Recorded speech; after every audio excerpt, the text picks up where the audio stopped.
అందరికీ నమస్కారాలు. సంక్రాంతి పండుగ అంటేనే ఇంటిళ్ళ పాది అందరూ కూడా సంతోషంగా జరుపుకునే పండుగ.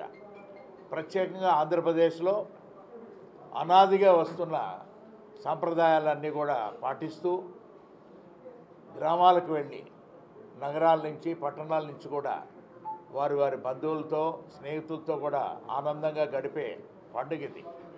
ఇది ఒకరోజు పండుగ కాదు, ఇది 4-5 రోజుల పండుగ. ఇది పిండి వంటకాలు కూడా చక్కగా చేసుకొని అన్ని అలంకారాలు అనేది కూడా బయట అలంకారాలు చేయటం, లోపల అలంకారాలు కూడా ముగ్గులు వేసుకోవటం, అన్నీ కూడా డెకరేషన్స్ కూడా చేసుకొని పండుగ అనేది వాతావరణం చూపించే రియల్ పండుగ ఇది సంక్రాంతి పండుగ.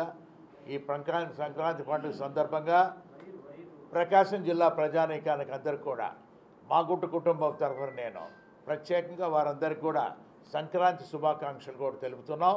ఈ సంక్రాంతి వారి ఇళ్లలో కూడా వెలుగు తీసుకురావాలని, ఆరోగ్యాలతో కూడా అందరూ ఉండాలని, ఐశ్వర్యాలతో కూడా వర్ధిల్లాలని ఆ భగవంతుడిని మనస్ఫూర్తిగా మా కుటుంబం కోరుకుంటూ ఉన్నది. Thank you.